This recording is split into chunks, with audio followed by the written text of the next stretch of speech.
I'd like to welcome everyone to the meeting tonight. Can I please have the attendance or any apologies, Mr. Benny, please? No apologies, Madam Mayor. Thank you. Council acknowledges and pays respect to the past, present and future traditional owners and elders of this nation and the continuation of cultural, spiritual and educational practice of Aboriginal and Torres Strait Islander people. Item 1.3, offering of prayer. As part of Council's commitment to recognising the cultural and spiritual diversity of our community, the prayer this evening will be offered by Imran Izzat Perdue effigy from the Bosnian Herzegovina's Islamic Mosque Noble Park, a member of the Greater Dandenong Interfaith Network, and will be read by Councillor O'Reilly. Please stand.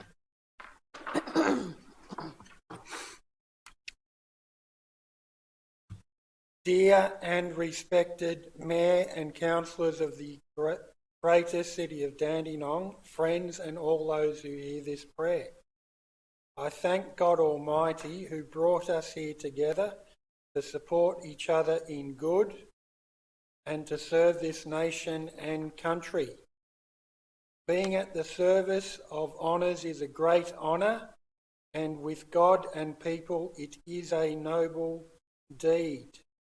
I thank you for all the effort you put into making the lives and needs of the people in this city easier, more beautiful and fulfilled.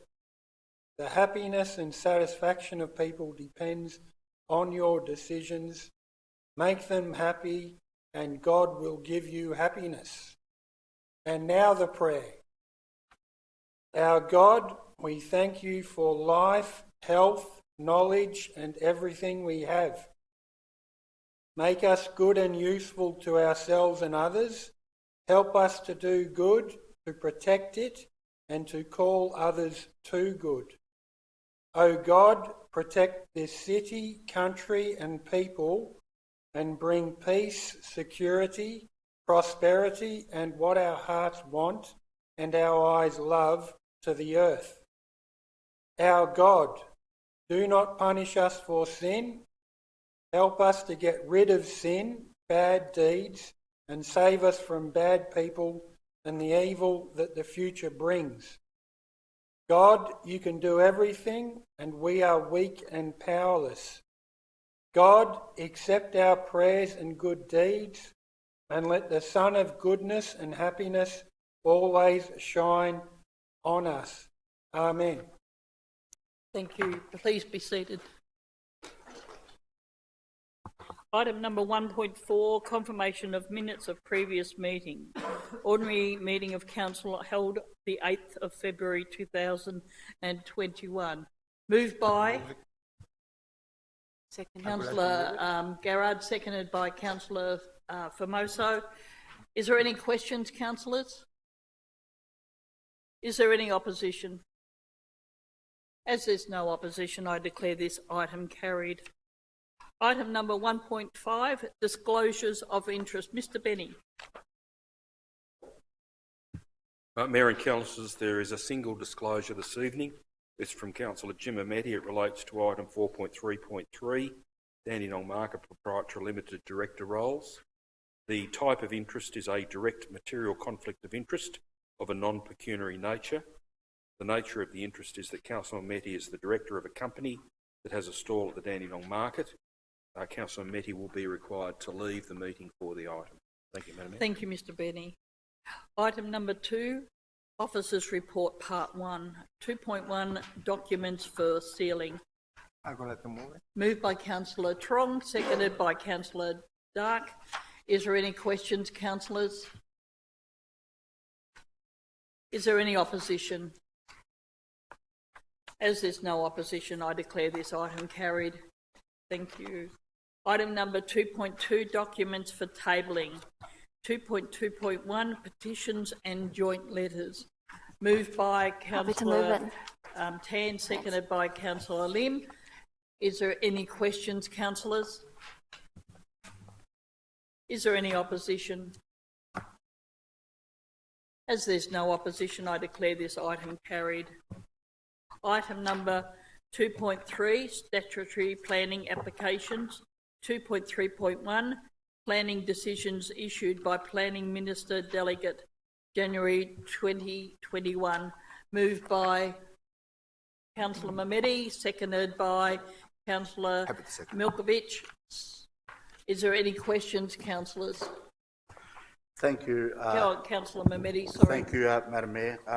Just to the relevant officer through you, Madam Mayor.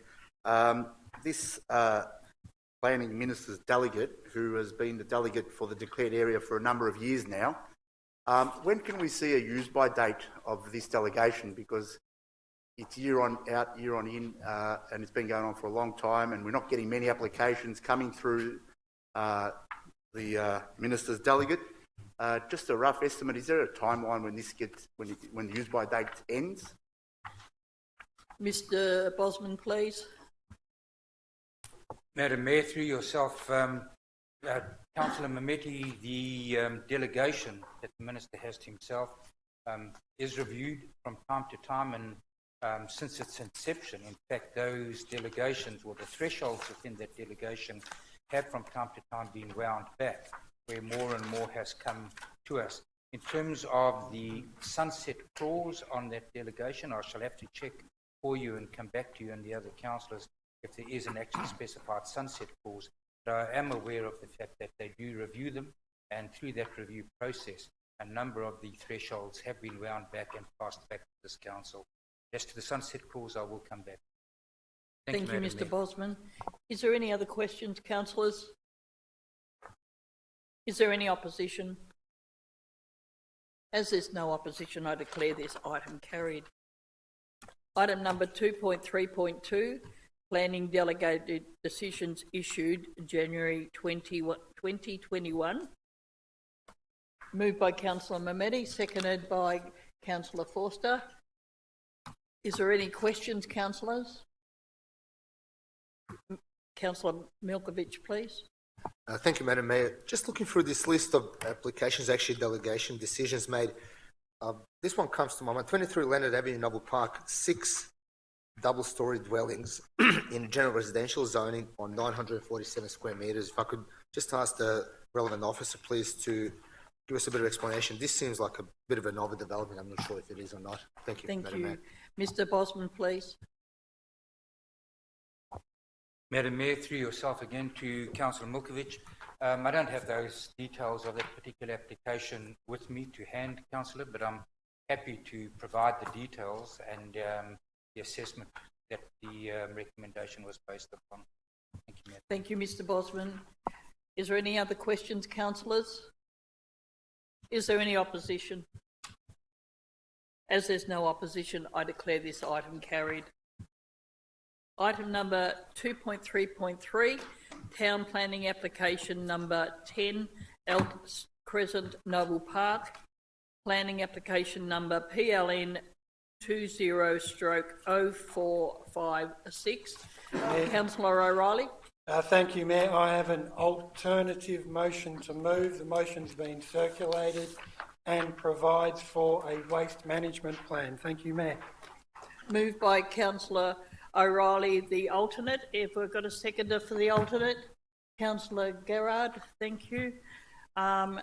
Is there any questions, councillors? Is there any opposition?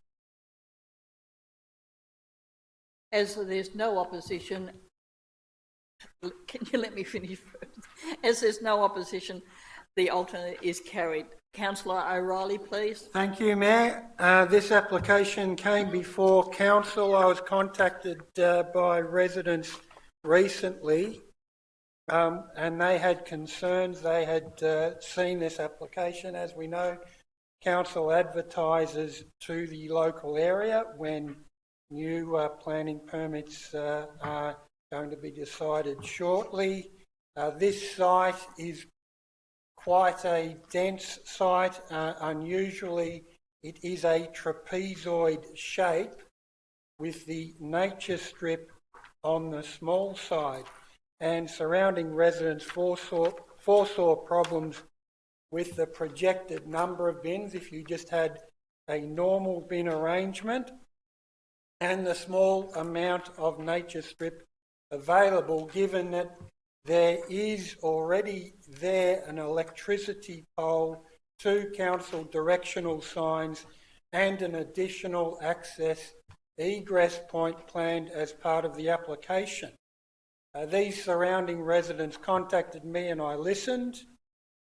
In effect, the permit now includes a waste management plan which will mitigate problems with bin collection and the small amount of nature strip available. So it will mean that the amount of waste generated by this site will need to be assessed.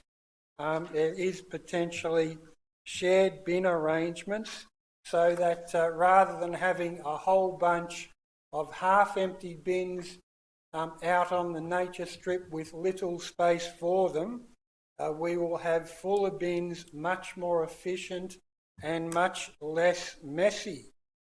Mayor, I'm happy to enthusiastically support residents who have pride in where they live, and thank you to my fellow councillors for your support. Thank you, Mayor. Thank you, Councillor O'Reilly.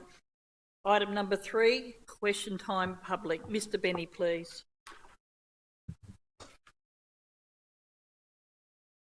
Thank you, Mayor. The first question this evening is from Gay Guest of Kingsborough. A bushfire was lit over the weekend with the latest council mail out food waste going into the green bin because of lack of information. Can the relevant officer please communicate exactly what is happening with the green bin and what duration will be its pickup, weekly or fortnightly? Also, will this affect the pickup of the red bin, which at the moment is weekly? Sadly, the pamphlet was not informative enough, and again one section of the community has gone into meltdown and been particularly vocal on Facebook, a case of Chinese whispers, and people are feeling vulnerable. It also brings up the topic again of rebates for those using cloth nappies, like other council areas, given some are saying their bins are getting extremely full at the end of their week or fortnight. A quick look on a councillor's Facebook pages didn't have any relevant information about pickup schedules. Only some were advertising what the council had already put out, and only 1 out of 11 councillors was advertising the new kitchen bin, which also has renters up in arms of being neglected, even discriminated against because they won't receive one. The ripple effect of anything new or different would be quite quelled with more simple information ASAP. Mr Keasley could respond, Madam Mayor. Thank you, Mr Keasley. Thank you, and I thank Ms Guest for the questions. I can outline some further information. The food organics rollout was included in the 2021 community calendar that went to our residential properties. The December-January issue of the Greater Dandenong Council News contained an article flagging the new service. There is a website link that also clearly identifies what the service is with regards to some of the changes that have been introduced. Customer service has been furnished with an FAQ sheet to assist people in their them in their responses to the community.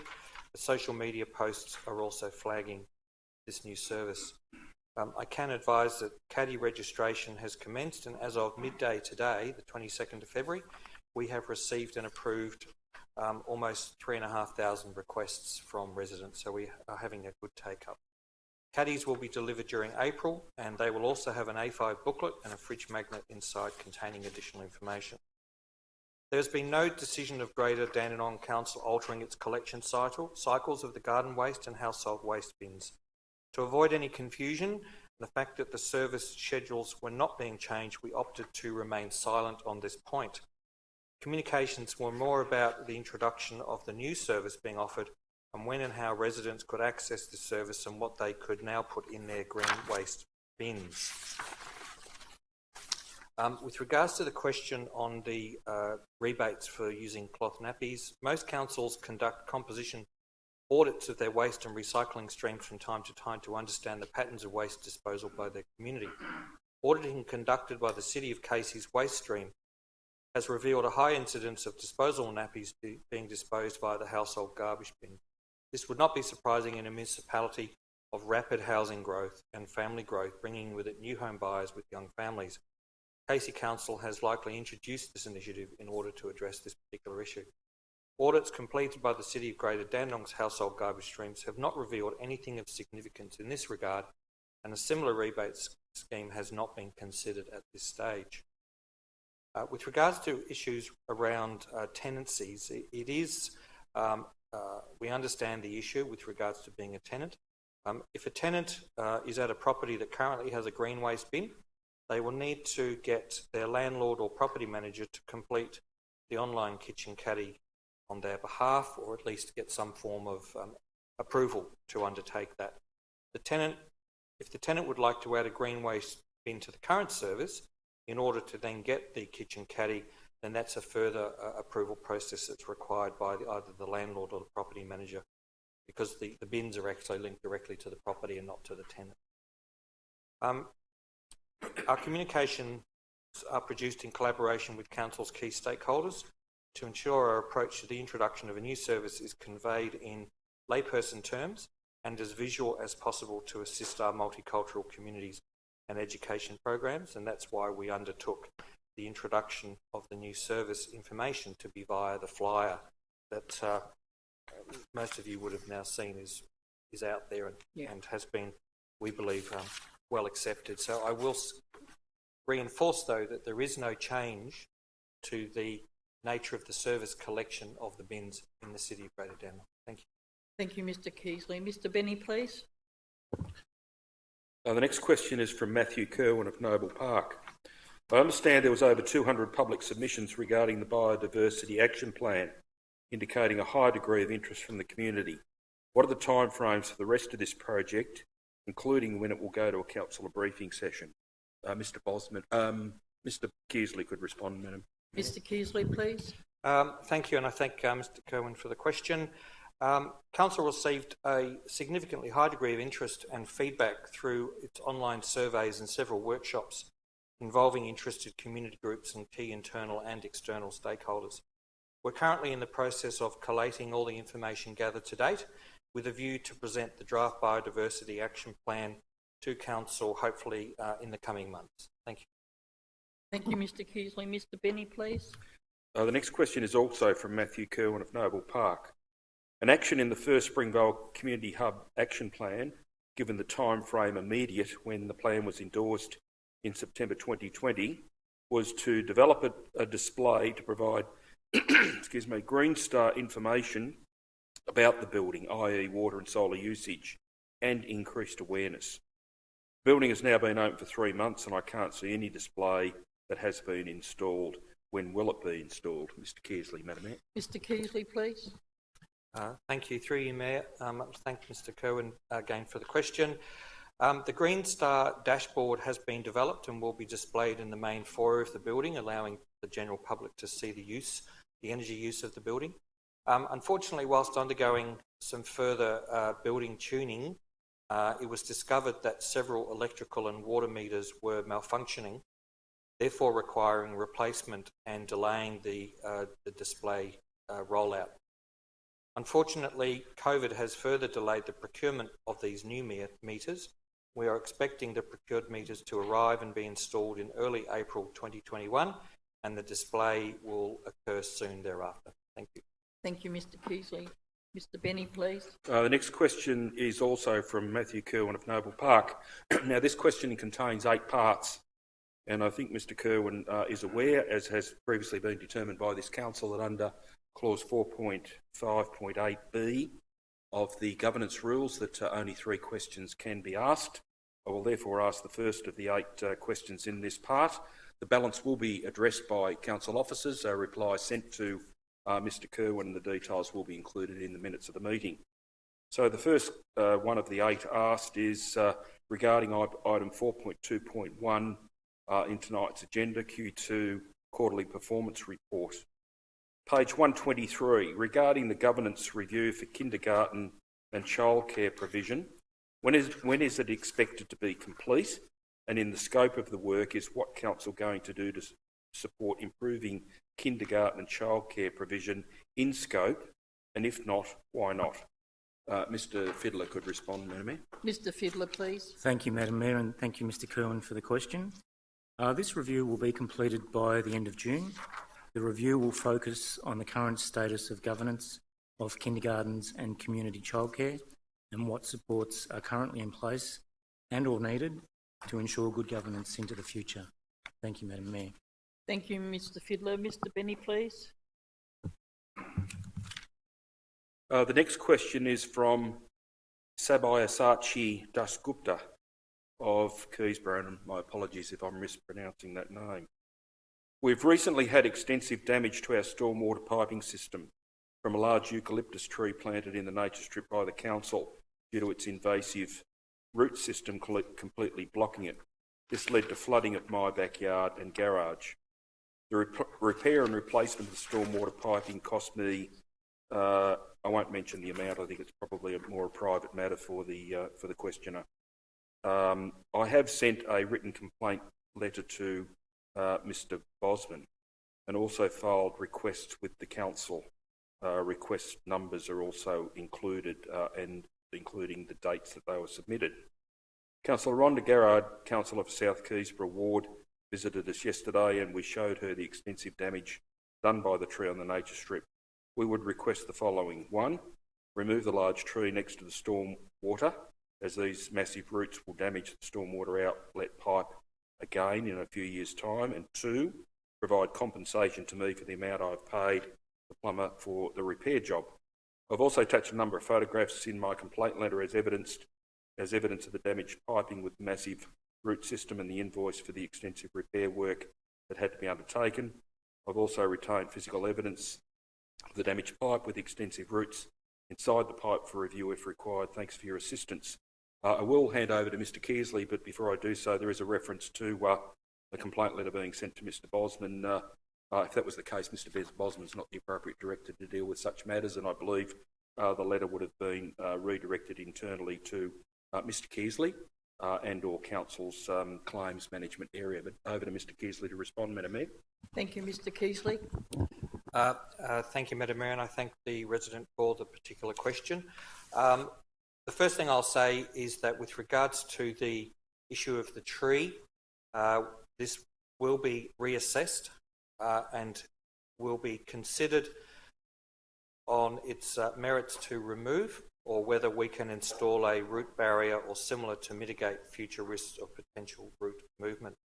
One of the criteria for removing a tree is the impact on not just council assets, but also the assets of any resident or business with regards to drain damage, etc. Our works area are aware of this matter with regards to the drainage issue through the inquiry made regarding the blocked drains. The drainage referred to is their private system, and this has been confirmed by their plumber. The plumber claims that the roots from the nature strip tree were the cause of this blockage, and as such, the next step in the process for the resident is to essentially seek a refund through Council's risk management and insurance section. What I can advise on behalf of that area governed by Mr Jench is the Council's risk management consultant will contact Ms Dasgupta tomorrow and provide her with details about how to formally lodge a claim which can then be assessed with regards to the impact of the tree on the drainage, and certainly the plumber's advice will play a significant role in that. Thank you, Mayor. Thank you, Mr Kearsley. Mr Benny, please. The final question this evening is from Heather Lewis of Kingsborough. How is the amount of trees now being removed in development sites across Kingsborough South going to help increase our canopy level, particularly Chapel Road? I watched another block turn from an oasis to desert last week. Are there no limitations but on these developers? Mr Bosman could respond, Madam Mayor. Mr Bosman, please. Madam Mayor, thank you to yourself, to Ms Lewis. The planning scheme does not require a planning permit for the removal of all vegetation, and rather only requires certain vegetation to be retained or require a planning permit for removal. Where a planning permit is required for the removal of vegetation, Council does seek to retain vegetation where possible or require offset planting to occur. In addition, even where vegetation is not proposed for removal, Council imposes a condition on many planning permits for a landscaping plan, including trees determined appropriate by Council's specialists to assist in increasing vegetation coverage throughout the municipality. Where vegetation that requires a planning permit is removed illegally, Council officers will take the appropriate enforcement action in response. Council is committed to improving the vegetation across the city and does utilise the powers it has under the planning scheme and other mechanisms to continue to work on improving this. Further to this, through you, Madam Mayor, Council is developing an urban forest strategy to enhance vegetation coverage. This draft strategy is currently on public consultation, and I would encourage anyone and everyone interested in this subject to review the draft strategy and provide a submission on it. Thank you, Madam Mayor. Thank you, Mr. Bosman. Item number 4, Officers' Report Part 2, Finance and Budget. 4.1.1, Application for Loan Funding via the Community Infrastructure Loan Program. Moved by Councillor Gerard, seconded by Councillor Formoso. Is there any questions, councillors? Is there any opposition? As there's no opposition, I declare this item carried. Item number 4.2, Policy and Strategy. 4.2.1, Quarter Performance Report. Second quarter, I should say, Performance Report. I need a mover, please. Councillor O'Reilly, thank you. Seconded by Councillor Lim. Is there any questions, councillors? Is there any opposition? As there's no opposition, I declare this item carried. Item number 4.2.2, Draft Community Engagement Policy. Moved by Councillor Tan, seconded by Councillor O'Reilly. Is there any questions, councillors? Is there any opposition? As there's no opposition, I declare this item carried. Item number 4.3, Other. 4.3.1, Arts Advisory Board Membership Endorsement. Moved by Councillor Forster, seconded by Councillor Lim. Is there any questions, councillors? Is there any opposition? As there's no opposition, I declare this item carried. Item number 4.3.2, Interfaith Network Contract. Moved by Councillor O'Reilly, seconded by Councillor Milkovich. Is there any questions, councillors? Is there any opposition? As there's no opposition, I declare this item carried. Item number 4.3.3, Dandenong Market Proprietary Limited, Director's Role. Madam Mayor, I'd like to declare a direct material conflict of interest of a non-procurement nature, and that I'm a director of a shop at Dandenong Market. So I'd like to leave the room. Thank you, Councillor Mabedi.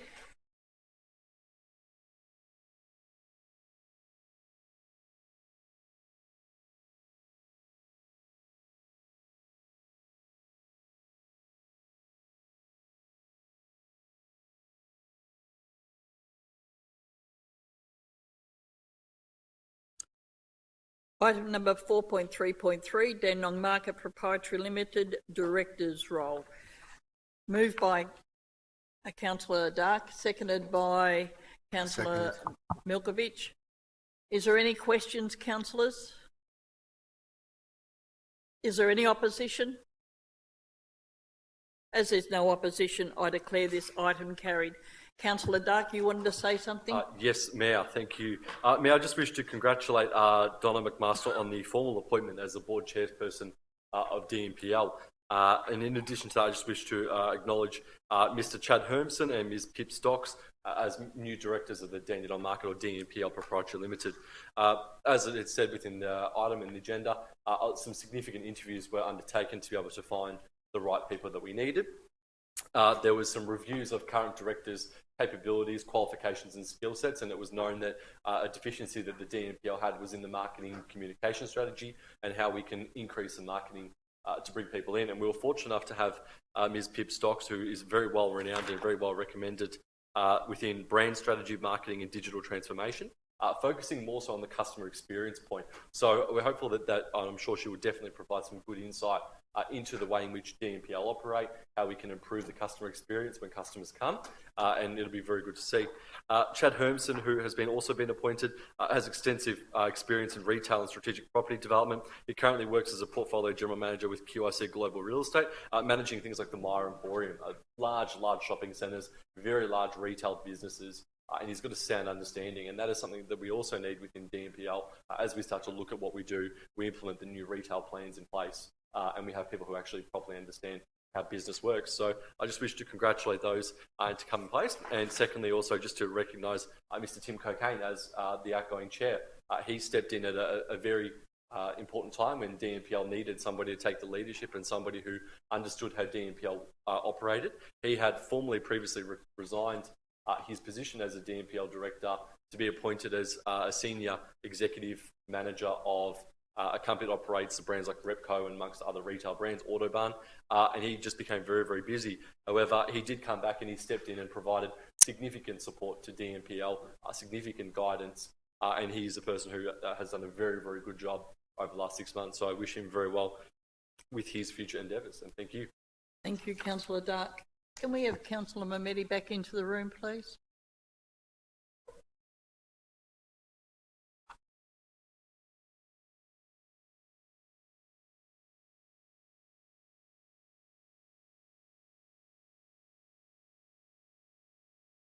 Item number 4.3.4, report on matters discussed at councillor briefing sessions and pre-council meetings, 25th of January and the 1st of February 2021. Moved by Happy to move it, ma'am. Councillor Lim, seconded by Councillor Tan. Is there any questions, councillors? Is there any opposition? As there's no opposition, I declare this item carried. Item number 4.3.5, response to notice of motion number 1, compost bins rebate. Moved by Councillor Gerard, seconded by Councillor Lim. Is there any questions, councillors? Is there any opposition? As there's no opposition, I declare this item carried. Yeah, sorry, Councillor O'Reilly, was it an opposition or you just wanted to speak on the behalf? I just wanted to speak, Mayor. Thank you. Thank you, Mayor. Well, thanks to Councillor Garrard for coming up with this initiative, for moving it, and thanks to fellow councillors for supporting it.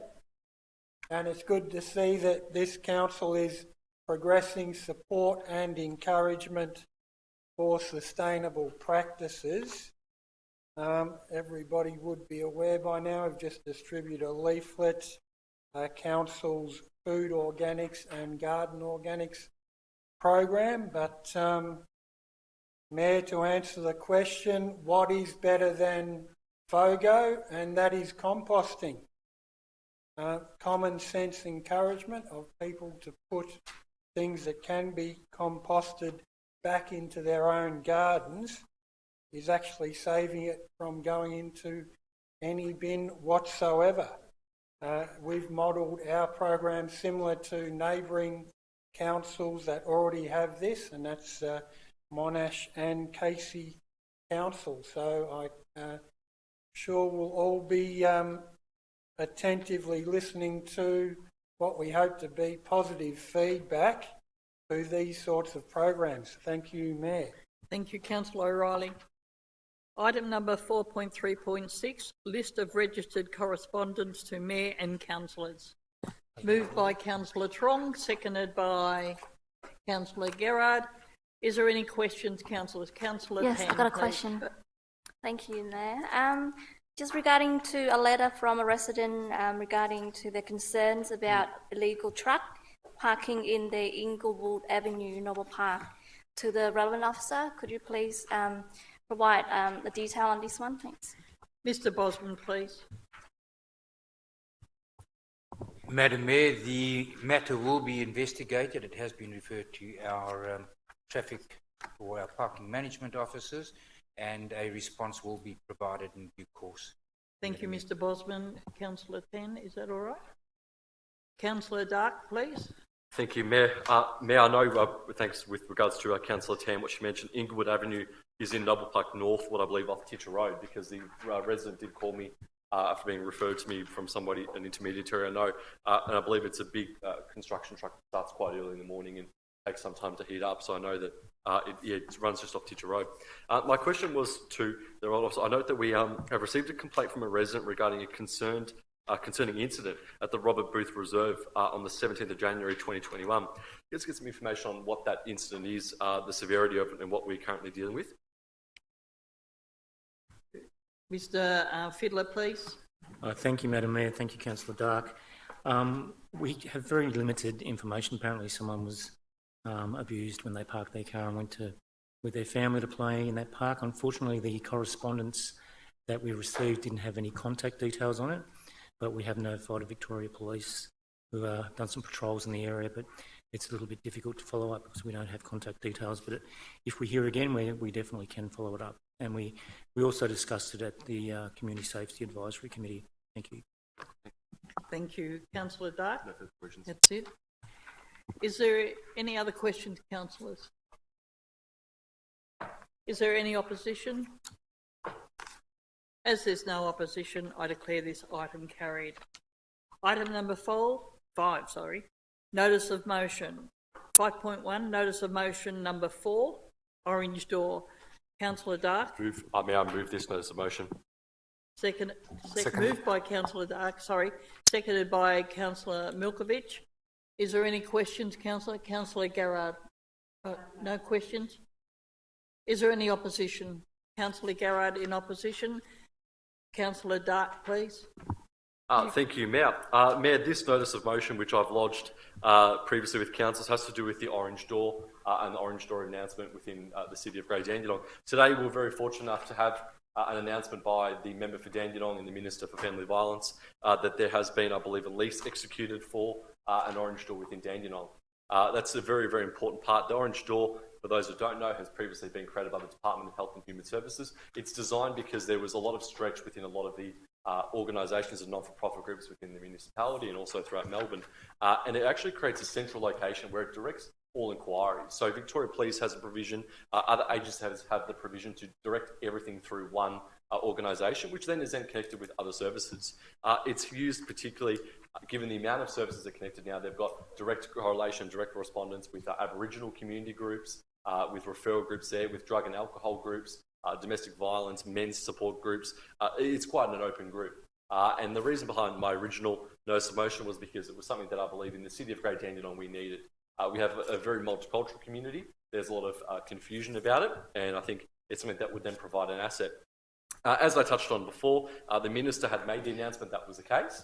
So the notice of motion was amended as what all councils got and what appears in the agenda today, that recognises and supports the outstanding work that Orange Door is doing for the victims of family violence and advocates to the state government for the programs on offer and any related programs to be optimised within the South East region. And number 2 says publishes on Council's advocacy page that this position and the support that Council has to benefit victims and families in need. And this Council has always taken a very strong approach to supporting people who are victims of domestic violence, supporting our residents, and this is why I've lodged the notice of motion. Thank you. Thank you, Councillor Dark. Councillor Milkovich as the seconder.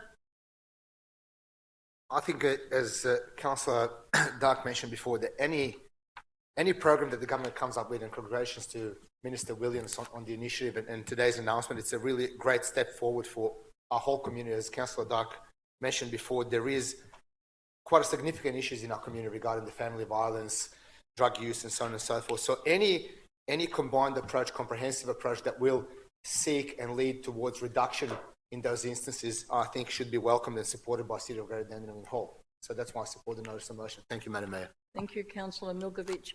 Councillor Garrard in opposition. Thank you, Madam Mayor. Firstly, I'd like to commend Councillor Dark for his interest in supporting and advocating for family violence services. And we know this is an important issue in the City of Greater Dandenong. Currently, the rate of family-related violence offences in the City of Greater Dandenong stands at around 700 per 100,000 residents. This is the 5th highest rate in metropolitan Melbourne and about 20% higher than across Victoria.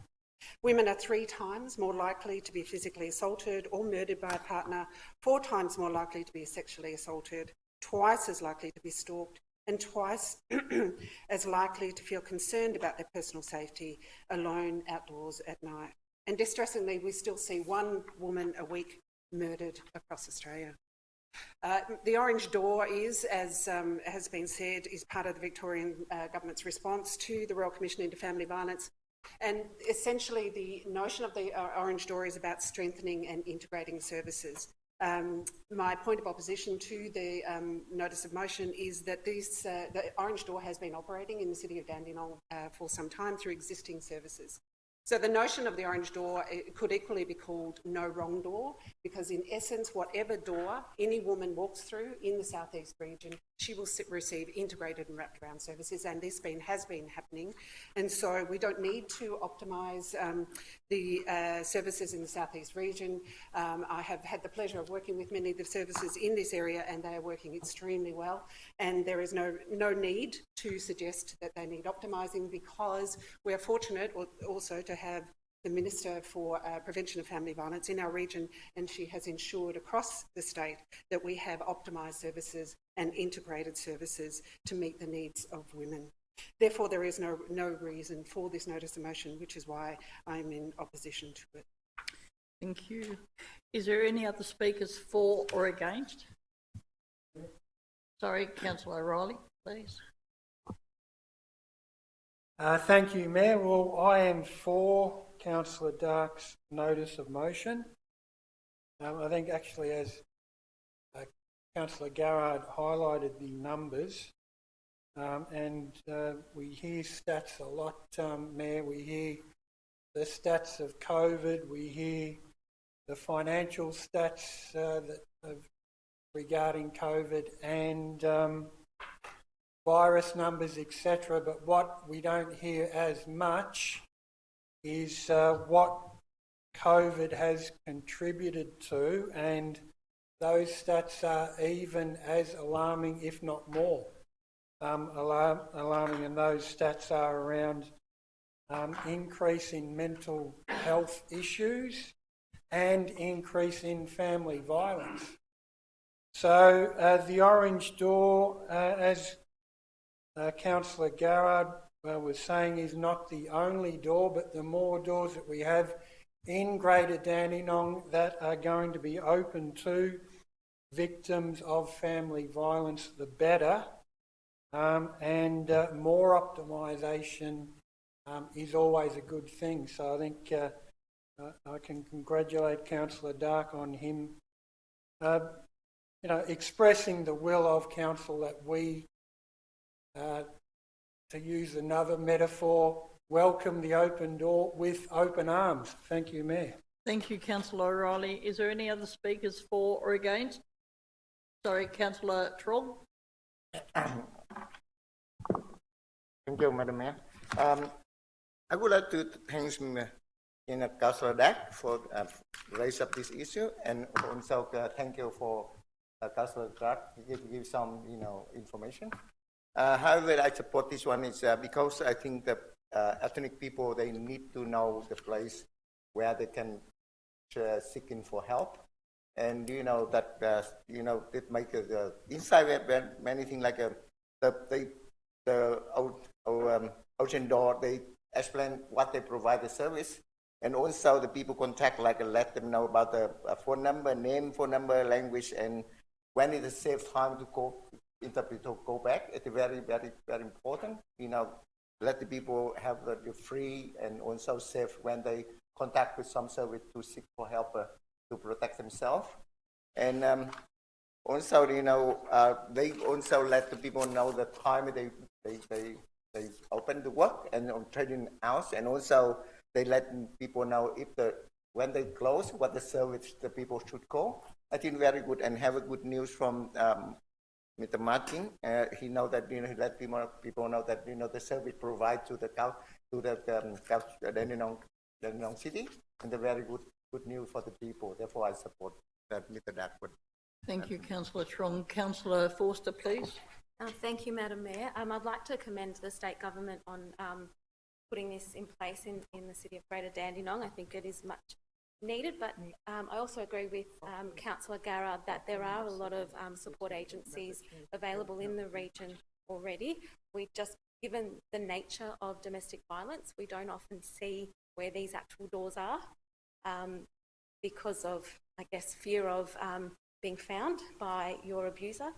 So I agree with Councillor Garrard, but I also commend that we do need to promote this orange door and services and access to services to our community so they know where to go for such support. So thank you, Madam Mayor. Thank you, Councillor Forster. Councillor Mehmeti. Sorry, Thank you. Sorry, Councillor Milkovich, because you're the seconder, you don't have another chance to talk. Sorry. Thank you, Councillor Madam Mayor. Mehmeti. Firstly, I'd like to congratulate the member for Dandenong, Minister Williams, who represents this diverse community where we have many problems regarding family violence. So that's a fantastic decision today. I'm a little bit concerned from the opposition today. I know Councillor Dark's waiting for a response, but I'm going to help him out here. What I'm reading and what I'm understanding, item 1 says recognising and supports the outstanding work that Orange Door is doing for the victims of family violence and advocates to the state government for the programs on offer and any other related programs. So I don't know what in opposition, when that is actually advocating quite clearly to me, saying that we optimise all other programs as well. Secondly, it says publishes on Council's advocacy page this position and support the Council has for any programs that will benefit victims and families in need.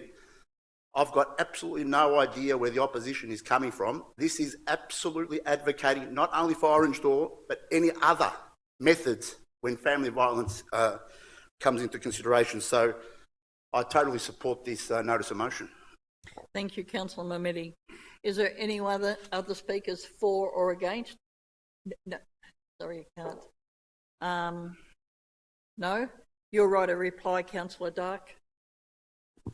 Well, thank you very much, Mayor, and thank you to my colleagues who have indicated their support for this motion. This motion that was put forward because, whilst I understand where Councillor Garrard is making some points of her debate, the fact is that the Minister has acknowledged herself that there is better ways to optimise programs. There is issues trying to access services, particularly given how spread they are and the way that the services operate, as Councillor Foster mentioned before, that they are quite spread and they do offer different things. I know there's one on Foster Street that deals with survivors of torture.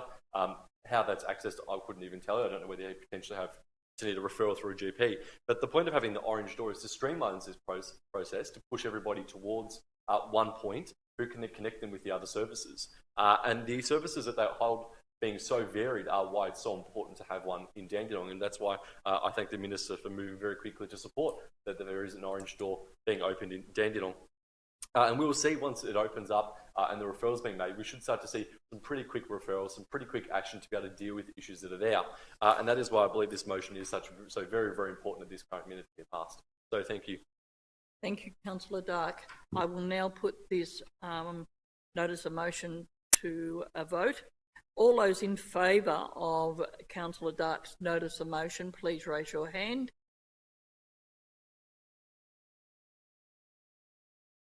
Oh, sorry, I've got Councillor Trong, Councillor O'Reilly, Councillor Formoso, Councillor Forster, Councillor Long, Councillor Mehmeti, Councillor Tan, Councillor Lim, Councillor Milkovich and Councillor Dark. Those in opposition? Councillor Garrard. The motion is passed. You want to speak again? Yes, Mayor. Just want to thank my colleagues for supporting the motion, and hopefully, as I said, we start to see some real action occurring in Dandenong once Orange Door gets up and running and the referrals start happening. Thank you, Councillor Dark. Item number 6, reports from councillors, delegates and councillors' questions. We will start with Councillor Trong, please. No report. No. Councillor O'Reilly, please. Report. Thank you. Councillor Formoso, please. Thank you, Madam Mayor. Just wanted to ask the appropriate officers in regards to an issue that has been brought to my attention for quite some time now in regards to a lot of accidents that are occurring on the corner of Eleanor Road and Oakwood Avenue in Noble Park North. It's actually been brought to my attention on a few occasions, and residents have also sent me photos of severe accidents that have occurred there.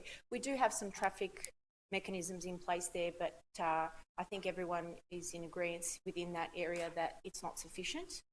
So we would really like someone to have a look at that and see what can be done, please. Thank you. Mr. Keasley, please. Thank you, Councillor. I'll take that particular one on notice and get the traffic engineers out to have another look. Thank you. Thank you. Councillor Formoso, please. Yes, thank you. Another question that I had by a local resident who's actually lives in my ward, but the question was relating to an electrical substation that we have on the corner of Gladstone Road and Holton Road in Dandenong North. And the resident has said that they are extremely sick of driving past the unsightly look of the substation and are wondering if we could do anything in terms of planting some trees or something that will hinder the view, because there are some barbed wires and the look of it is quite unsightly. So if there's anything that council can do, I understand that it's probably tricky being a substation, but if there was something that we could do to increase the look of it, would be really appreciated, especially since it's directly opposite Lyngdale Secondary College as well. So if the appropriate officer could respond, please. Mr. Keasley, please. Thank you, Councillor. Our officers have had a look at that one, and it is always difficult with substations due to the fact that they're not asset. They're owned by electrical companies and the like, and they are usually very sensitive about making too many improvements to what are generally very ugly buildings. However, I can say that the landscape team's gone up and had a look, and we will be able to, I hope, minimise the impact of the building bulk by doing some further plantings. I've also been contacting an area that usually doesn't deal with areas outside activity centres.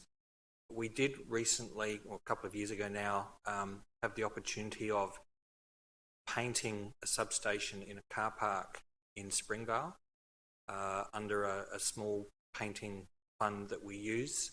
I'll ask the question as to whether or not there is an opportunity to do that in this substation. It can be difficult with regards to the owners. The electrical companies usually say no, they're not willing for that to occur. But we'll ask the question and see what we can do. Thank you. Thank you, Mr. Keasley. Councillor Formoso? No further questions, and thank you very much, Mr. Keasley. Thank you. Councillor Forster, please. Thank you, Madam Mayor. I'd just like to start off with thanking you for writing to the Minister for Immigration, Citizenship, Migrant Services and Multicultural Affairs in regards to council support for the Billawalla family detained on Christmas Island. Since my initial request for this letter on the 25th of January this year, we've heard news that the family have been spared deportation but still remain detained on Christmas Island. I do not think any of us need to have two daughters to empathise with this family. Nonetheless, thank you, Madam Mayor, for expressing our concerns. On a different note and a different matter, Madam Mayor, I have a query about garbage. Most residents are careful and considerate when putting their bins out, and I've noticed, however, and had numerous resident complaints throughout the city of Greater Dandenong that on respective bin days, bin lids are often open fully or even ajar, just enough for birds, particularly crows, to go rummaging through them, pulling out rubbish. And rubbish is often seen scattered on the roads, footpaths and entering our drainage systems, causing further damage to our precious environment. Council is also introducing the food waste recycling in April 2021, which is a fantastic initiative. My concern, Madam Mayor, is that we may be encouraging crows and vermin to our communities when bin lids are not fully closed. So through you, Madam Mayor, to the relevant officer, how is Council educating the community on how to dispose of rubbish properly and safely, particularly as we roll out the food waste recycling initiative? Understand we do much of this online and in our community news magazine, and we've got a recent pamphlet as well, which is great, but how are we reaching individuals with, from CALD and non-English speaking backgrounds? Thank you. Thank you. Mr Keasley, please. Thank you, Councillor, for your questions. With regards to the bin lids that they're left open, the quickest and best thing to do is for the residents to send us an email, because we then report that back to our bin collection service. So if they're not meeting our standards with regards to either the location of bins or not putting them back where they were picked up and leaving them lying in the street, we report that to them and they have to improve their service delivery. So that's something that, if you do get that, please let the residents know that they can send an email through to council, or you can do that through myself.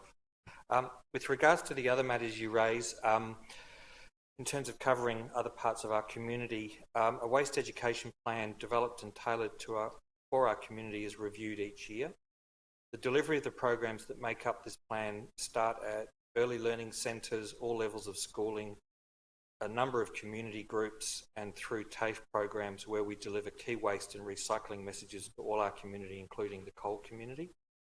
The media and marketing plan, which supports the waste education plan, ensures that key waste and recycling messages are delivered through Council's key media platforms, such as Facebook and other mechanisms. The introduction of the food organics into the garden waste stream has been heavily communicated into the community using the brochure that I showed before. A great deal of our communications use visual illustrations. So rather than words, I think there is a very small amount of words in that document, we try and capture it with visual imagery, because the issue we have is the large number of languages that we have in this community. The document would be about 20 pages long if we wanted to make sure everyone was communicated to. So we have, in this case, really wanted to target through visual means, and we're happy to get feedback on whether that's been successful or not. We've also conducted education sessions with our customer service centres and have provided them with an extensive list of FAQs to support any contact they might have from our coal or communities with non-English speaking language. We've also recently updated our website to assist in these initiatives as well. So that's some ways that we can go to address some of the cold initiatives, and part of the package that we do provide is an opportunity for waste officers to go and present to particular cold groups or non-English speaking groups. Unfortunately, during 2020, of course, those didn't take place because of the issues around COVID. However, we are intending to pick those up again, and the delivery style of more face-to-face with webinars and other things like that, we hope to progress into 2021 as the service commences around the 5th of April. Thank you, Mr Keasley. Councillor Forster, please. No more. Councillor Gerard, please. Thank you, Madam Mayor.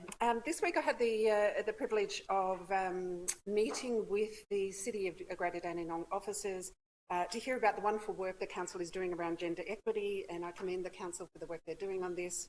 And I greatly look forward to supporting this work in partnership with WISE to meet our legislative obligations in implementing the First Gender Equity Act, and to create a fairer and more equal environment for both males and females.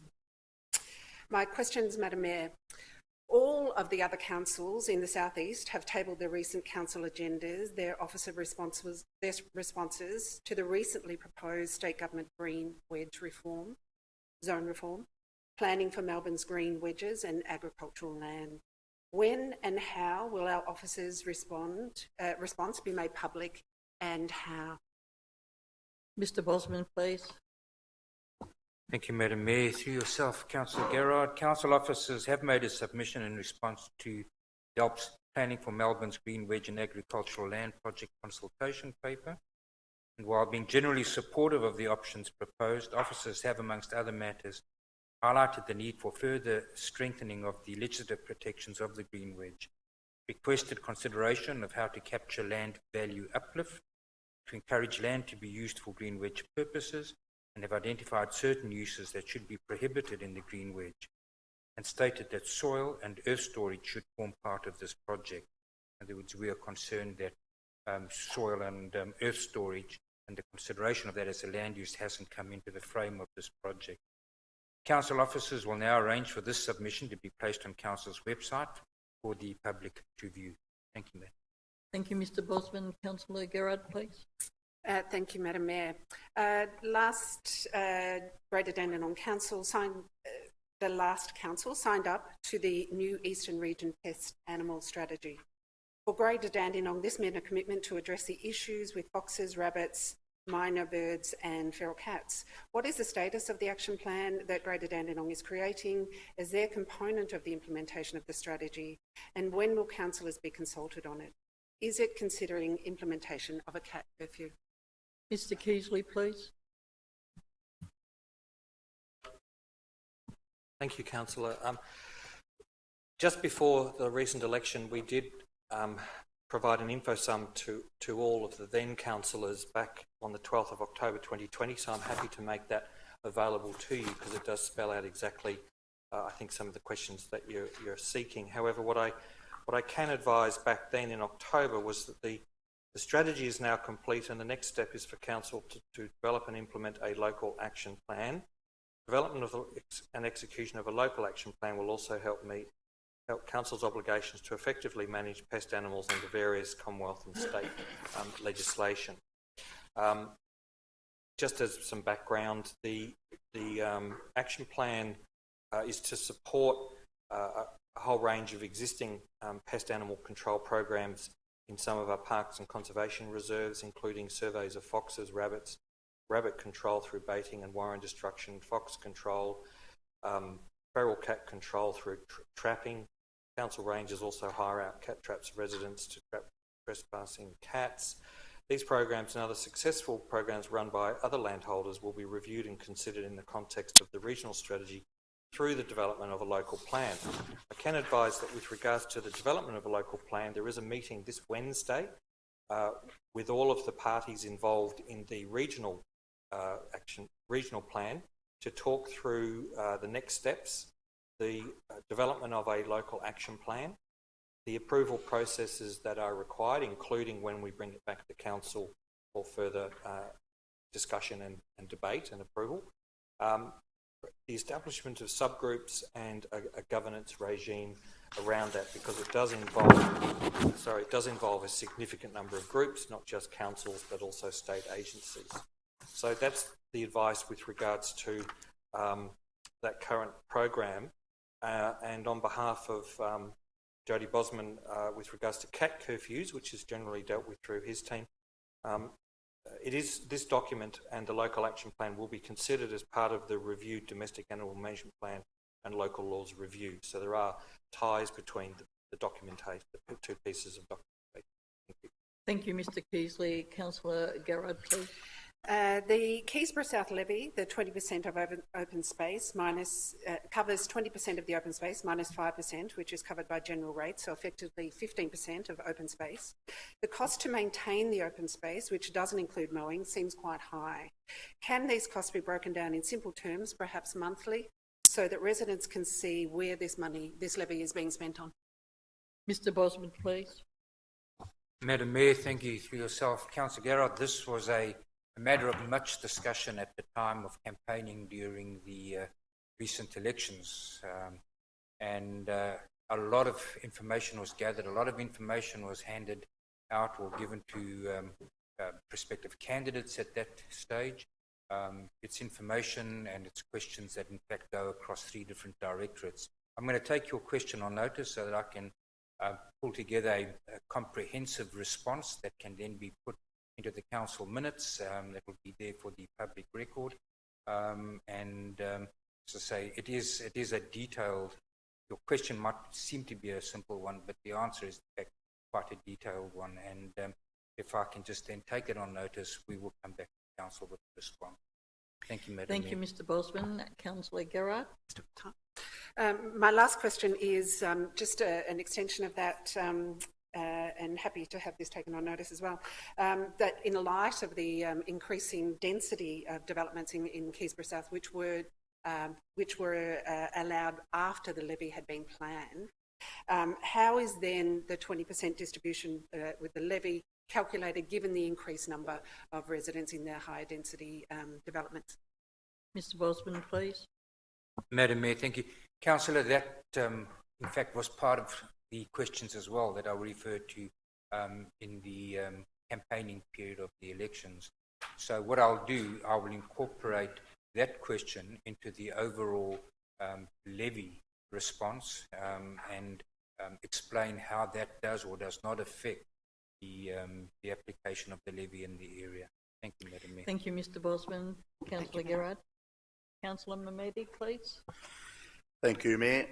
First question I have, it's actually a concern.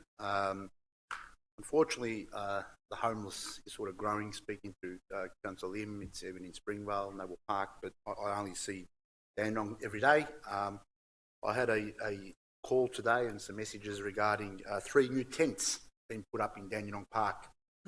Can the relevant officer please look into that ASAP tomorrow morning? Because as we know, when there's 3 put up, then they get another one and another one. I know we've been really good at dealing with the homeless in Dandenong Park. I just want to make sure that we stay on top of it. Thank you. Mr Bosman. Madam Mayor, thank you. We'll have officers out there first thing in the morning. Thank you. Thank you, Mr Bosman. Councillor Thank you, Mamedi. Mr Bosman. Also, Clean Up Australia Day is on Sunday the 7th of March. I've had a few local community groups wanting to participate. They're just wanting to know what do they do with all the rubbish that they collect. Does council support that in helping them collect the rubbish, or is there another agency that they might be able to contact? Mr Keasley, please.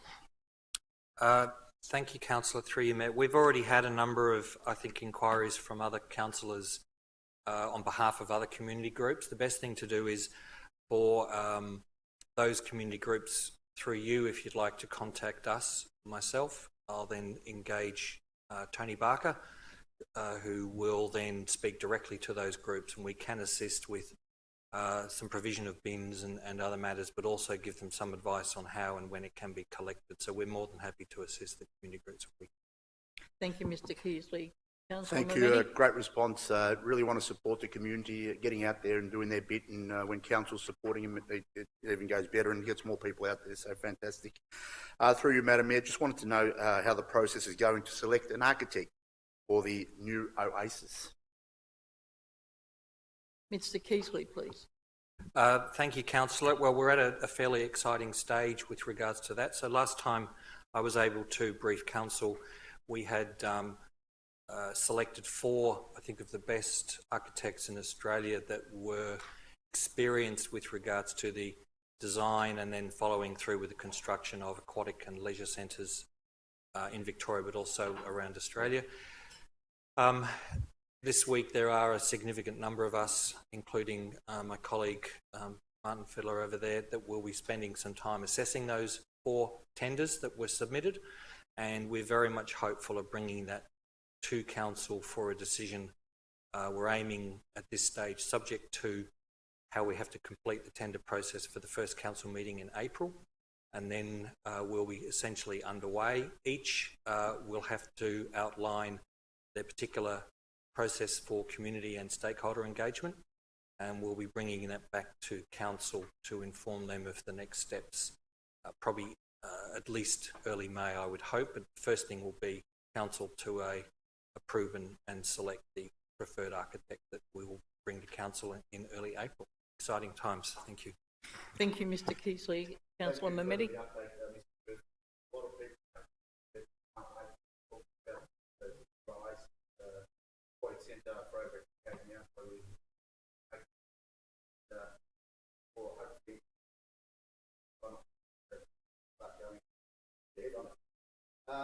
Through you, Madam Mayor, pretty disturbing. The bottle shop IGA supermarket there, through the consultation process,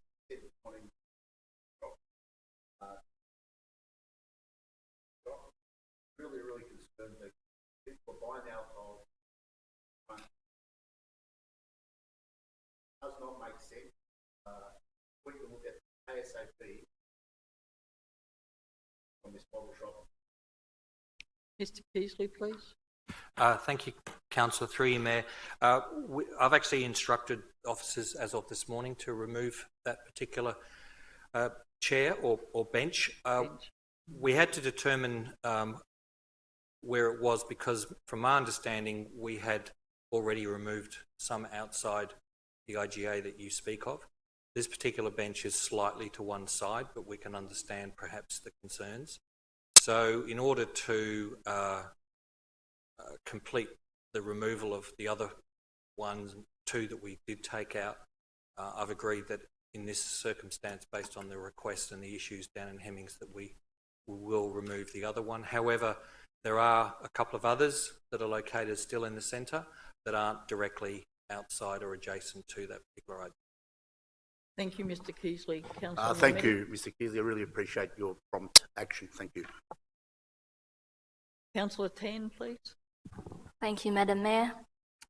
This is my report since the last council meeting. So on the 10th of Feb, I attended the Community Safety Advisory Committee, which is on Zoom meeting, with yourself, Councillor Mayor Long, and Councillor Rhonda and Lana as well.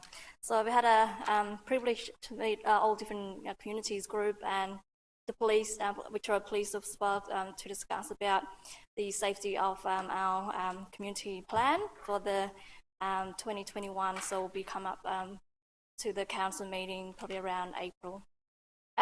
Also, I just want to congratulate the Minister for Women and the Minister for Prevention of Family Violence, Mrs. Gabrielle Williams, for announcing the Orange Door today, which is a major congratulations to our local MP.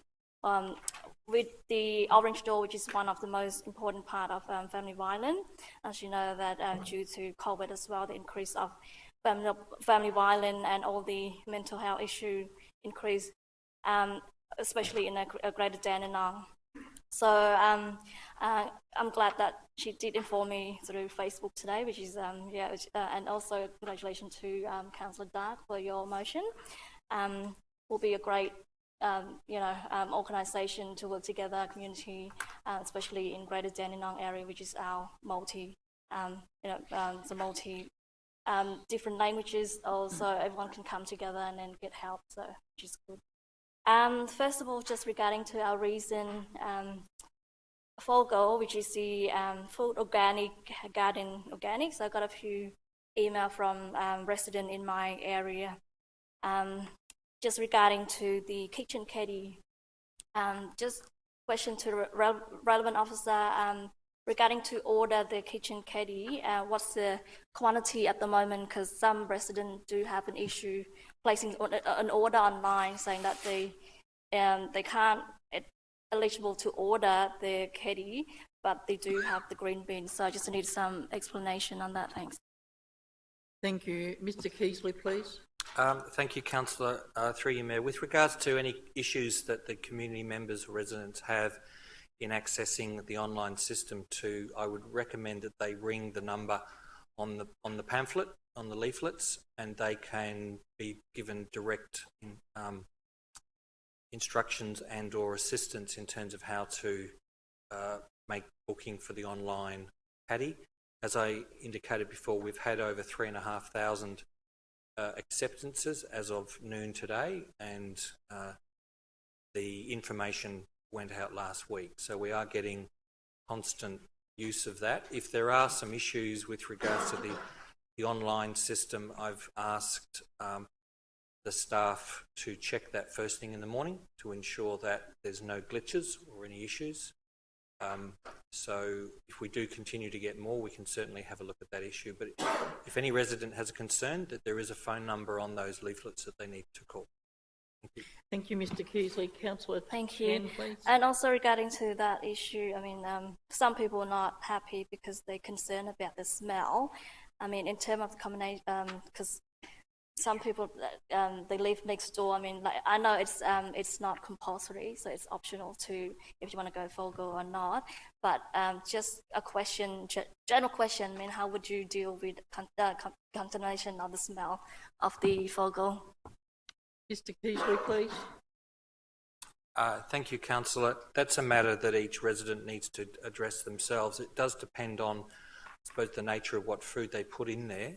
However, having had my own experience of having FOGO at the City of Casey for at least the last 7 months, I don't tend to have any particular issues that I face. Although if you do use additional green grass clippings and other vegetation, that can also help in dealing with any smells, offensive smells. And as previously advised, people can use newspaper within their kitchen caddies, and that can also assist with soaking up any of the issues as well. So it's a matter that we are aware of, and if necessary, we can then provide some further advice. But all I would say is that people need to have some patience. The service hasn't yet even commenced, but we will keep an eye on how that might be trending with regards to any feedback we get from the 5th of April. Thank you. Thank you, Mr. Keasley. Councillor Tan. Thank you. My next question just regarding to dumps rubbish. So we know that this is one of the probably the most issue that we have in Greater Dandenong, because you can see it's every 3 months we get a request from the residents. So based on our report, every time we're getting the top services request, which is rubbish being dumped, remove it from different suburbs. So I think the main one will be Dandenong, and you've got Noah Park, Topley, Springvale and Kingsborough, probably the main 4. So just moving forward, what is a council strategy to fix the dump rubbish removal from our city? Thanks. Mr. Keasley, please. Thank you, Councillor. How long have you got? That question will take some time to answer, but what I can say is that we do have a hotspot program that deals with, I suppose, known areas where we have a high level of community response to dumping incidents. So we do get a truck out in certain, sometimes daily, sometimes 2 or 3 times a week, to tackle particular issues that are related to dumping areas that are more common and more the occurrence levels are an issue. One of the problems that we seem to be facing is that there is a time lag between when rubbish is dumped and then when it is sometimes collected. Part of the reason behind that is to allow Mr. Bosman's area with regards to enforcement and local laws to undertake some investigations if we need to. Sometimes that can help in identifying who is doing the dumping. That can lead to a couple of days delay in actually picking up dumped material. Sometimes it is also part of our formal waste collection, but people haven't put the sticker on it or they haven't identified it properly. So I'd be happy to bring some further information back to Council at a particular briefing session to provide a greater level of comfort and seek some direction in terms of the dumping issues that we do face. It is an issue that most councils face, and we have an area in Dandenong South and other parts of the industrial where it is a bit easier to get away with some dumping. So we do face that particular problem as well. But that's something that we continue to manage through our hotspot program and other pickup programs as well. And we do have to balance that with regards to the cost to council as well. So there are a number of times during the year when we will advocate with our other councils in the region for greater assistance to deal with this as a dumping issue, which is considerable. So again, I hope that provides some answers, but we're happy to bring back some at another time, perhaps some more detailed discussion on how best to deal with this. Thank you. Thank you, Mr. Keasley. Councillor Tan. Thank you. This is my last question, just regarding question to relevant officer. Do you have any update on the NPAC wellbeing and gymnasium? I recently got a query from one of the residents that they didn't get consulted. So I just want to know an update on that as well. Thank you. Mr. Keasley, please. Thank you, Councillor. If it's the resident that I think you're referring to, I think I did inform them in response on how we did undertake our community consultation with that particular matter, which was extremely extensive. A number of individuals who are well-known members of that centre were individually notified of the consultation and asked the question, would they like to participate, and they chose not to. We are underway with, as Council would have approved sometime a couple of weeks ago now, the contractor to commence construction.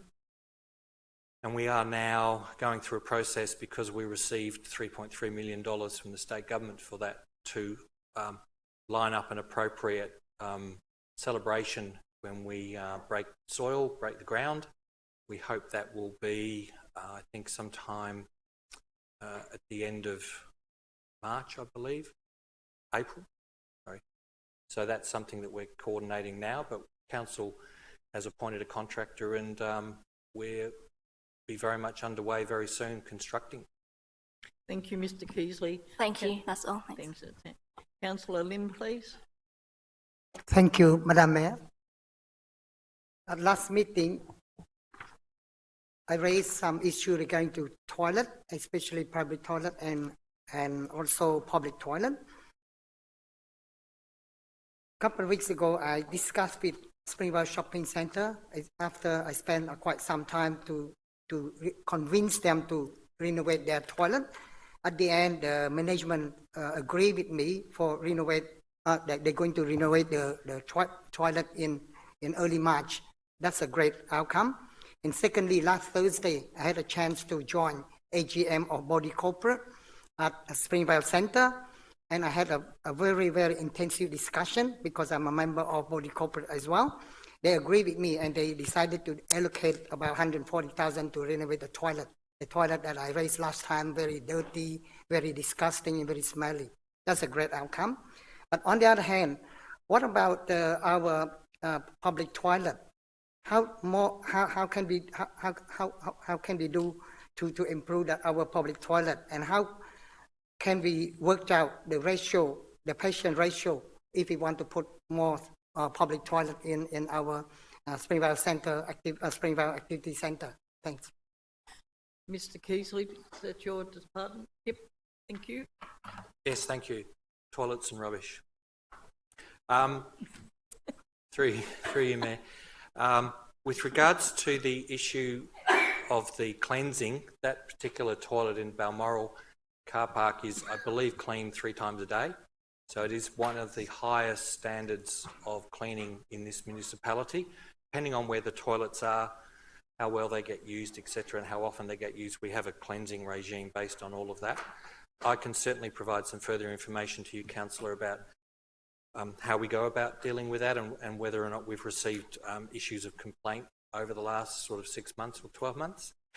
With regards to the provision of new toilet facilities in Springvale, we will be bringing to Council a draft toilet strategy in the coming months, which will identify a whole range of suburbs and localities where we've identified a need for further facilities. They're usually based on distance that you have to travel to another facility. So there are some significant gaps that we have in our municipality, and they will really be the priority for Council to make a decision through the Capital Works program to then build these new toilets. I probably would say that with Balmoral car park toilet already existing, it may not be a top priority for Springvale Shopping Centre to have more council toilets, but I would say that we can discuss that matter further when we bring the draft strategy to council consideration in the coming months. Thank you. Thank you, Mr Keasley. Thank you, Mr Councillor Keasley. Lim, please. Yeah, thanks, Madam Mayor. To me, for Springvale Shopping Centre, we can add some toilet because we have some parkings such as loading zone or some park that is some car park that are a bit far from the shopping centre. We can add the public toilet there, at least easy for customer or patron to use those toilets. Yeah, that's what my opinion on, because I went around from time to time to find out the location, but I believe that we can add more toilet in Springvale, public toilet, at least we can bring more visitors to come to Springvale, because a lot issue is toilet in Springvale. The second thing about regarding to the snap lockdown impact on business. Recently, I went to visit restaurant owner Springvale Shopping Center, and especially the restaurant owner had lost significant amount of money from the lockdown. Yeah, especially with it was Lunar New Year and also Valentine's Day, which would have boosted their business. They had to throw away a lot. They have to throw away a lot of supply, like such as meat, vegetables, and so on. Many restaurants are barely surviving as a result of this COVID. Anything the council, for my question is that anything that council can help them or assist them regarding to this problem? Thank you. Mr. Keasley. Thank you, Councillor. We too understand through our business group the issues that a number of businesses have been facing over the recent circuit breaker that the government announced. I will say, though, that I think as of yesterday, there may have been a state government announcement by Minister Pakula. I didn't actually hear it, but I believe it did take place, where he announced even further business grants and opportunities for businesses, particularly related to those that were maybe had to throw away food or similar sorts of items based on the fact that Valentine's Day was at the time of the lockdown. So again, I would draw your attention perhaps to the businesses. If they contact the Economic Development Office here at Council, we can give them some guidance of where to look, but essentially the other place to look would be the COVID business section of the state government on the websites. Thank you, Mr. Keasley. Thank you, Mr. Councillor Keasley. Yep. Thanks, Madam Mayor. Just would like to thank, actually, I would like to thank the Department of Planning, and especially Mr. Jody Bosman and Chris for taking prompt action. Because about a few weeks ago, I had a gentleman named Kim Tran. He contacted me to ask me for help because he was very, very distressed and also very depressed. Because he said to me that the building permit, if not approved by the 17th of February, he won't be able to get his loan from the bank. But because of I gave him the contact detail of planning department, and the department had helped him very, very quickly, and he thanked you so much. And on his text message, he told me that he thanked you, Chris, and also he looking forward to seeing a cleaner and more beautiful Springvale. It means that he keep remind me that make sure I do my job properly. Thank you. Thanks for that. And the next one, I would like to thank you as well about, thank you to Mr. Jody Bosman as well that helped me to advise me regarding to noise complaint I receive from time to time. And recently another person rang me as well, even though they are different, they live in different world. Thank you for that. And another thing is outdoor dining. Thank you for Mr. Paul Keasley and also Kevin Boxtel for helping me to rectify an issue and also clearing the air as well, especially Helen Beckman and Martin Helen. She went almost every week to visit business owner. That's very grateful because they keep pointing their finger at me all the time, even though I try my best to go to visit them every day, almost every second or third day to explain to them. But never mind, at the end, I already succeeded a certain part of Springvale. It means that the north part of Buckingham Avenue we reinstated parking except for one business owner only, and the south side I talked to business owner the last couple of days, even also this morning as well, I talked to two business owners. He's willing to remove the dining, outdoor dining as soon as possible. Thank you for that. Thank you, Councillor Lynn. Councillor Milkovich, please. Thank you, Madam Mayor. I'd like to start my report by saying that my daily shopping routine starts off usually on Brady Road, and I'm happy to report that thanks to Mr. Kersley and his department, the Brady Road shops parking, the one facing Shalimar Crescent is actually moving along very well. I know it was programmed to be maintained by the end of the financial year. However, some curb and channels been done, and it was pothole ridden. So, thank you very much to residents. Thank you very much, especially our elderly residents who were having quite a lot of trouble accessing from their cars. That is moving along fantastically. So, thank you very much, Mr. Kersley, and your department. I would also like to say that I've had a really positive meeting with Mr. Van Boxtel, Daniel and Martin from the same department regarding the parking issues in Central Dandenong. I was notified and told about some great initiatives that the council is planning for introduction of parking sensors, which will enable them to monitor the parking, adjust the parking requirements for local businesses as residents as well. I am actually very excited because I think, in my opinion, that was one of the downfalls, one of the problems that we really faced in Dandenong. The systems that they were talking about that are going to be implemented in a quite a near future are very exciting, something similar to Cheltenham Shopping Centre signalisation, which would then enable people not to drive around aimlessly looking for a parking spot, but be able to find something at a glance, which I think will help the residents, and in return will help the local businesses being able to sort of be more inviting and provide more service. So I'm very happy about that. I do have a couple of questions I've noticed, and I noticed that just about every single day driving through Dandenong, and particular part which does annoy me a bit is a Clough Street part between Princess Highway and Robinson Street. I would like to ask through you, Madam Mayor, to a relevant officer, if we can please have our parking officers patrol the clearways and no standing zones, particularly in the times where the traffic flows one way or the other, because there's more and more selfish people. It's detrimental to everyone. People that come and visit our great city are put off by constant stops in traffic, which are unnecessary and caused by only a few cars. If we can please, like I said, maybe just have an increased patrols, that'll be great. Mr. Bosman, please. Absolutely happy to oblige, Councillor. Thank you, Mr. Bosman. Councillor Milkovich. Thank you, Mr. Bosman.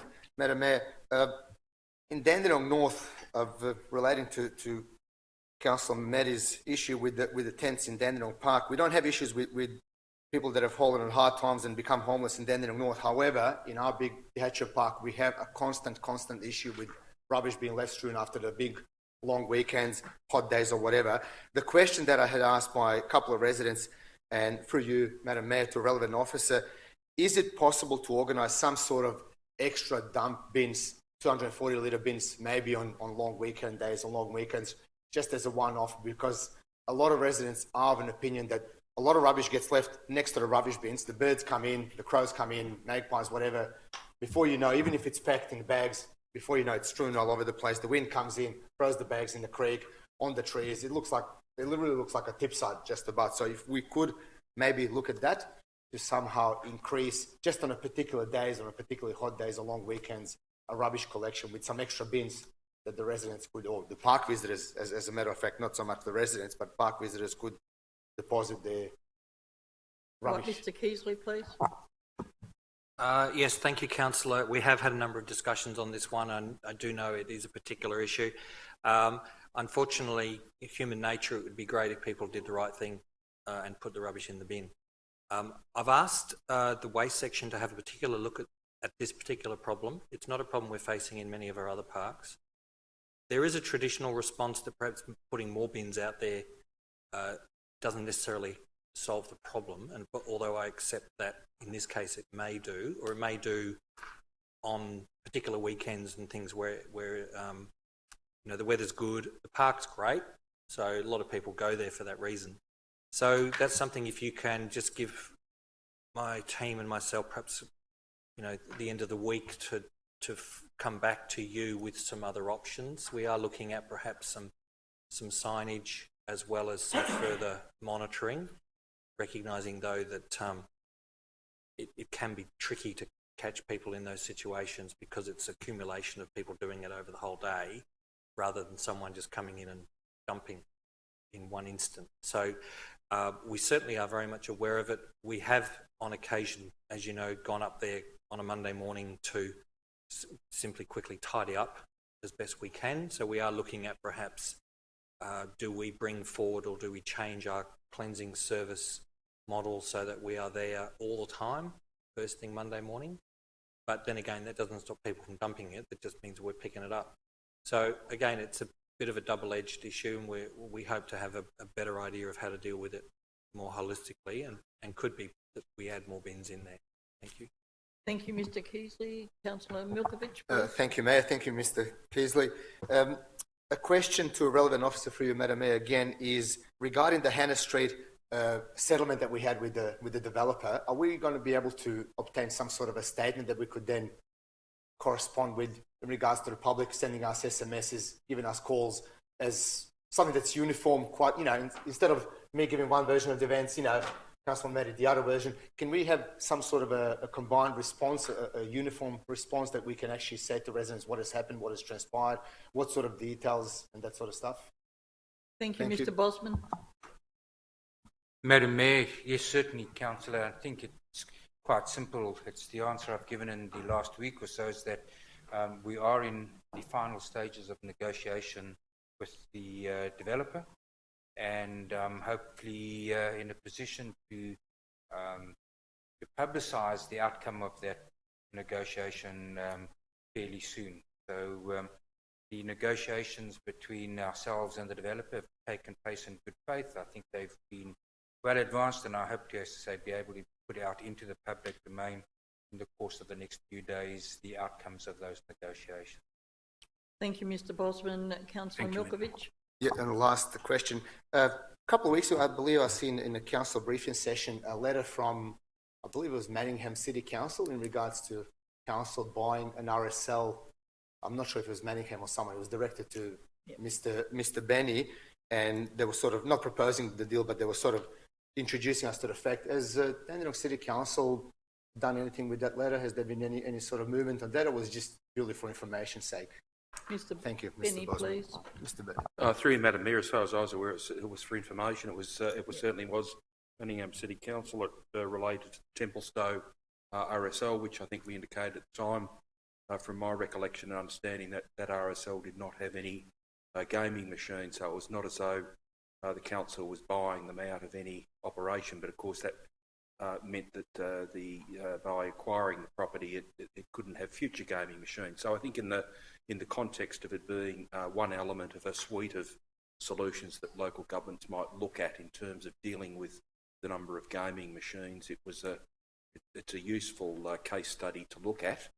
But as far as I'm aware, this council has not at this stage decided to take that matter further, but it could be something that you talk about at some future time. Thank you, Mr Benny. That's it. Thank you very much, Madam Mayor. Thank you, Councillor Milkovich. Councillor Dark, please. Thank you very much, Mayor. Mayor, my first question this evening has to do with, I had a phone call from the St Vincent's de Paul, or St Vinny's branch in Dandenong North, which is affiliated with the St Gerard's Church of Gladstone Road. I believe they've had some correspondence and meetings with yourself and the director. Just wanted to ascertain what the meeting was. I believe they were also looking at the rolling out of soup vans, additional support that council can provide them, and just how we're also going out with that and what the next follow-up is. I'll pass that to Mr Fiddler, please. Thank you, Madam Mayor. Yeah, they contacted us about accommodation, and I believe our facilities team have provided information about council facilities that are available for hire. They also contacted us about the emergency food program during COVID and people that they're feeding. So we've had conversations about bringing them into the material aid program. So I think those conversations are ongoing, but it would be very positive if they joined the other 14 agencies that are involved in that emergency food and material aid program. So that's kind of where we're up to at this stage. Thank you. Thank you, Mr Fiddler. Councillor Dark. Thank you, Mayor. Mayor, I had some other correspondence from some residents that live in Bergen Street in Kingsborough. They back onto Chandler Road, where we've just done the recent upgrades. They've said to me there's actually been quite a lot of noise coming out of a steel factory there that manufactures some quite loud steel, some yelling and a lot of banging going on till quite late at night. And there's also been, I believe, another factory that there's been quite a bit of vibrations coming from some air conditioning or cooling units. Apparently it's been increasing quite steadily over the last few months, and it's getting to the point where I've had a few residents now call me. I'm just wondering if we could please have an investigation to that, and I'll forward on the complainant's details to the relevant director as well. But if we could just look into that.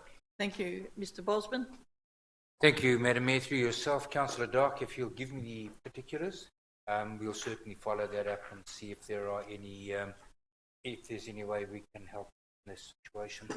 Thank you, Mr Bosman. Councillor Dark, please. Thank you, Mayor. My next question has to do with the intersection of Cheltenham and Chapel Road. I know there were some conversations on the Kingsborough notice board about it. It's something that I have raised in the past, and I'm aware it is a Vic Roads designated intersection in the Vic Roads roads, and this council has always had the best of luck dealing with now the Department of Transport. I just want to find out whether we can potentially write another letter, just trying to push again for a review of the traffic lights and the walking limits.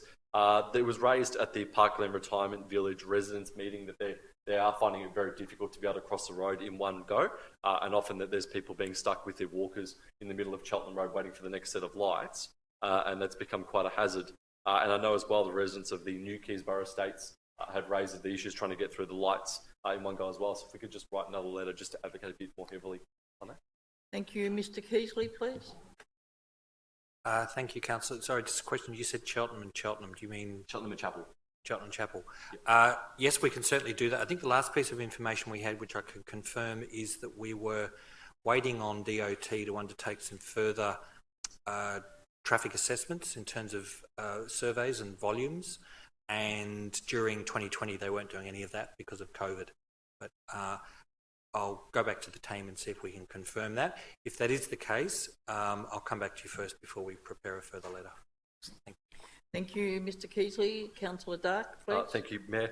The next question actually from the same residents was, I believe at the intersection there's been the installation of quite a few cameras, that also at Perry Road and Cheltenham Road, Cheltenham and Chapel, and it looks like a simple CCTV camera. It was asked to me whether that was one of our cameras within council, whether that's a Vic Roads camera, and whether they're permanent. Apparently they've been popping up on quite a few intersections of late. Mr Keasley, please. Thank you, Councillor. We can get that checked. I did hear last year that Vic Roads and DOT were installing some further measures to do some traffic counts and things of that nature, so it might be related to that. But we'll ask and see if we can get some further clarification on that. Thank you, Mr Keasley. Councillor Dark, please. Thank you, Mayor. My next question is to do with the Kingsborough Football Club and the Kingsborough Junior Football Club and Netball Club, to do with the Raleigh Allen Reserve. I'm aware that there was a meeting with the Sports and Recreation team about the pavilion, and there was a drawings which were provided in quite a sort of an outline detail. There was a conversation that council would get back to them, and then from that there was no further conversation that's taken place, and the clubs reached out to me on the weekend saying that they didn't know what was going on, where the pavilion's up to, given that they're heading towards their football season with a pavilion that's significantly small for what they need, and they just want to chase up with me if, one, we can get an update on it, and two, if we can also organise a meeting with the clubs. Mr Fiddler, please. Thank you, Madam Mayor. I'll take that question on notice. You'll take it on notice. Thank you. Councillor Dark. Thank you, Mayor. Almost there. The next one I had was from the the Park Glen Retirement Village, the meeting there, that the Kingsborough Senior Citizens Centre, there's been some issues with it of recent times, including the fact I believe the executive of the Kingsborough Senior Citizens Club is pretty much no more, and they're going to hand back the club to council as such. I believe there's an AGM coming up shortly, and there's been quite advanced conversations with council. I was unaware that that was the case, given I know that it's very well attended.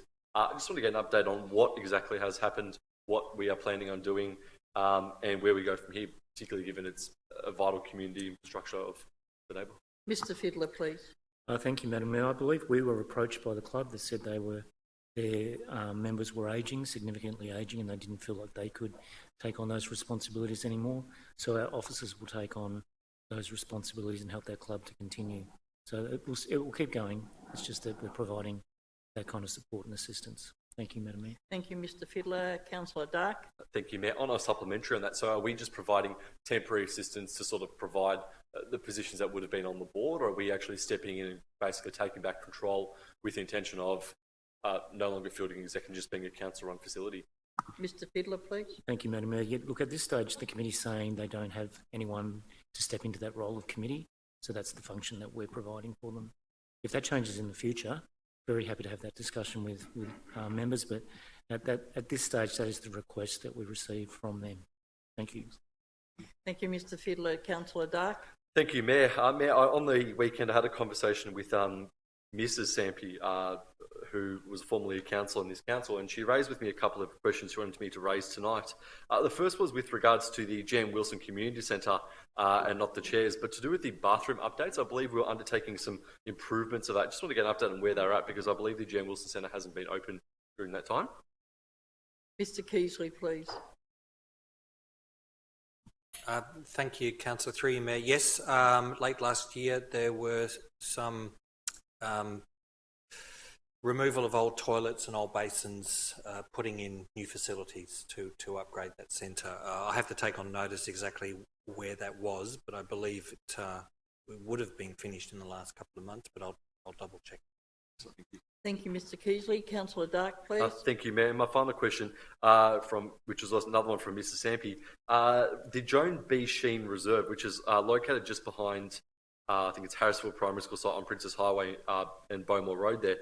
There's a lot of people who are particularly grandparents who are going to pick up their kids after school's finished. The reserve is at the back of where the school is, and there's been a lot of parents who have been accumulating, they're lining up to see their kids. There has been a request of whether there's the potential to have some additional seating installed so that then when the people come to collect their children, they're able to, I suppose, sit down and wait for the kids to come.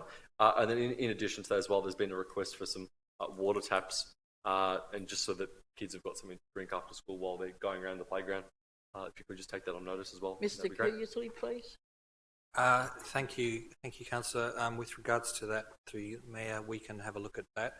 The water fountains tend to be a bit harder because, of course, we need the appropriate water available to do that. But we can certainly see whether or not it's possible. Thank you. Councillor Dark, is that it? That's it. Thank you, Mayor. Thank you very much. On Tuesday, the 9th of February, I had an emergency management forum online. And on the same night, Road Safety South East meeting, also online. On Wednesday, the 10th of February, the CGD COVID Business Recovery Task Force inaugural meeting, online. And also the Community Safety Advisory Committee on that same day, online. On Thursday, the 11th of February, Ubuntu African Australian Mothers Project launch down in Springvale. Thursday, the 18th of February, Fire Rescue Victoria meeting to discuss fire season risks and fire safety strategies in the city of Greater Dandenong, and that was online. And on Friday, the 19th of February, the First Nations Community Space Feasibility Study meeting, also online. Mr Benny, questions taken on notice last meeting? Yes, Mayor. There were 6 councillor questions taken on notice at the last meeting. 5 of those have been completed and the answers tabled here this evening. The 6th one being one from Councillor Milkovich regarding a letter to Minister Molino and Minister Williams regarding the upgrading of the Rosewood Downs Primary School requires some further action before it can be completed, and will be reported once that has occurred. Thank you, Madam. Thank you, Mr Benny. Item number 7, urgent business. As there's no urgent business, I declare this meeting closed, and thank you for your attendance.